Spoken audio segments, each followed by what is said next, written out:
Tibère, regarde. C'est beau, non? Nous sommes au balcon d'un monde. À l'avant-plan, ce muret blanc, le parapet du boulevard des Maréchaux.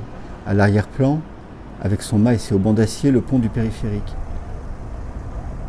L'espace devant nous n'est pas la banlieue. Le périphérique l'en protège et l'en distingue. Il n'est pas non plus tout à fait Paris. Jusqu'au boulevard des Maréchaux, c'est une marge. Sur cette marge libérée au début du XXe siècle, et de nos jours encore, s'élabore la modernité.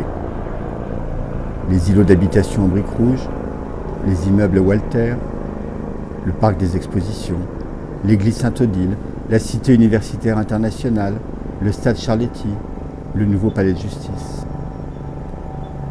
Au-delà de l'architecture, Tibère pense aux rapports sociaux, économiques, culturels, dont la trame ici se réinvente.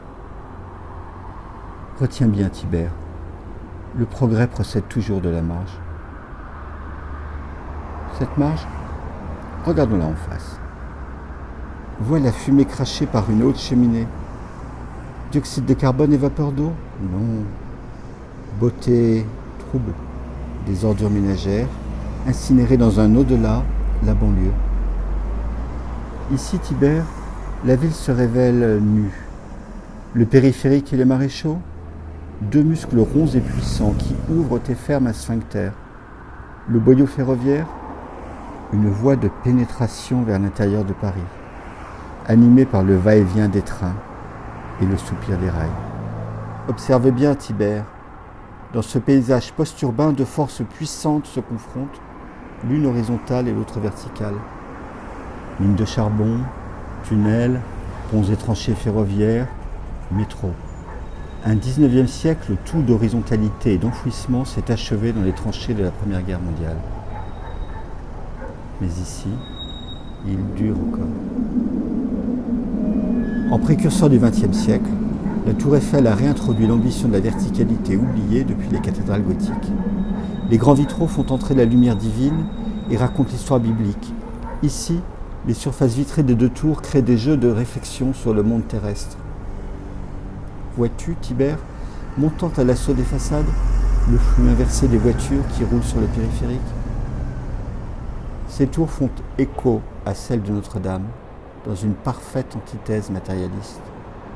Mais ne te trompe surtout pas, Tibère. À 7 siècles de distance, c'est la même modernité, la même virtuosité technique, le même hubris. Et ce désir de puissance est aussi élan de dépassement, orgueil et gloire de l'homme. Pourtant, ici, Tibère, tu ne trouveras ni nature, ni homme. Ils ne sont plus nécessaires. Achèvement ultime que nous contemplons avec un peu d'effroi et beaucoup de plaisir. Le réel s'abolit dans le virtuel. Même les dieux se sont retirés. Allons, Tibère, il est temps de partir, la nuit est tombée. Marchons. La Seine est tout proche. Je voudrais remonter les quais jusqu'à la gare d'Austerlitz pour retrouver les ombres de mes nuits fauves.